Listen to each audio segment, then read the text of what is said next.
Hello hi friends, welcome back to my channel Padma vlogs Telugu channel అండి. ఈరోజు tasty అయిన healthy అయిన రెసిపీతో మీ ముందుకు వచ్చానండి. చాలా టేస్టీగా చాలా బాగుంటుందండి కర్రీ అయితే. ఇదైతే పాలకూర వెల్లుల్లి కారం అండి. చాలా బాగుంటుంది. అసలు ఎప్పుడు పాలకూర తినని వాళ్ళు కూడా ఇలా ఒకసారి ట్రై చేసి చూడండి, చాలా బాగుంటుంది. ఎప్పుడు తినని వాళ్ళు కూడా ఇలా టేస్టీ తినొచ్చండి, చాలా బాగుంటుంది కర్రీ అయితే. దీనికి కావాల్సిన పదార్థాలు అయితే నేను ముందుగానే ప్రిపేర్ చేసుకొని కట్ చేసుకొని పెట్టుకున్నానండి.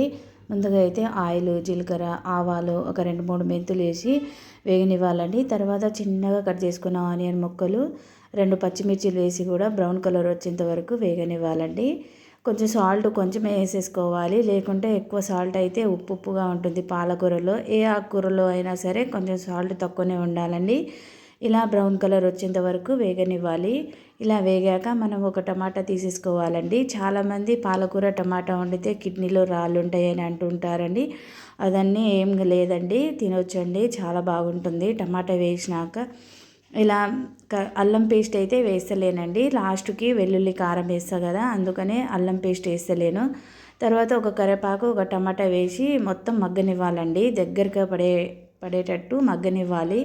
కొంచెం పసుపు వేసి మగ్గనిస్తే చాలా బాగుంటుందండి కర్రీ. ఒకసారి అయితే ఇలా ప్రిపేర్ చేయండి, మీకు నచ్చుతుందని అనుకుంటున్నాను. రైస్కి, రోటీస్కి, ఇంకా వేడివేడి అన్నంలో పాలకూర ఇది వేసుకొని కొంచెం నెయ్యి వేసుకొని తింటే చాలా బాగుంటుందండి. చాలా టేస్టీగా కూడా ఉంటుంది.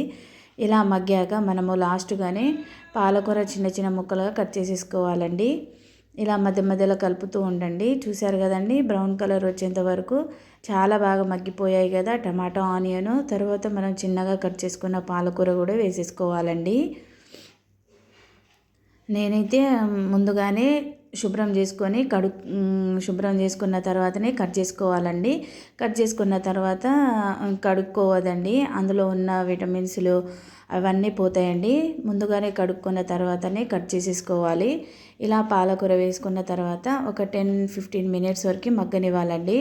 అంత టైం కూడా పట్టదండి, ఒక 10 మినిట్స్ వరకు మగ్గనివ్వాలి. ఇలా మగ్గనిచ్చాక మనము వెల్లుల్లి కారం తీసేసుకొని దంచుకొని వేసేసుకోవాలండి. వెల్లుల్లి కారం అయితే నేను ఒక 2-3 వెల్లుల్లిపాయ తీసుకున్నాను. కొంచెం కారము, ధనియాల పొడి వేసుకొని దంచి లాస్ట్కి ఫ్రై అవుతుంది. నీళ్ళు మొత్తం గుంజుకున్న తర్వాత నూనె పైకి తేలినప్పుడు మన వెల్లుల్లి కారం వేసి కలుపుకొని పక్కన ఇలా ఒక 10 మినిట్స్ వరకు మగ్గనివ్వాలండి. అప్పుడు చాలా బాగుంటుంది, చాలా టేస్టీగా ఉంటుంది. ఎప్పుడు తినని వాళ్ళు కూడా చాలా మంచిగా తినేయొచ్చండి. నచ్చితే లైక్, షేర్, సబ్స్క్రైబ్ చేయడం మాత్రం మర్చిపోవద్దు. మరిన్ని వీడియోతో మీ ముందుకు వస్తూనే ఉంటానండి. అంతవరకు ఈ వీడియో చూస్తూ ఆదరిస్తానని అనుకుంటున్నాను. మరొక వీడియోతో మీ ముందుకు వస్తూనే ఉంటాను. అంతవరకు బాయ్.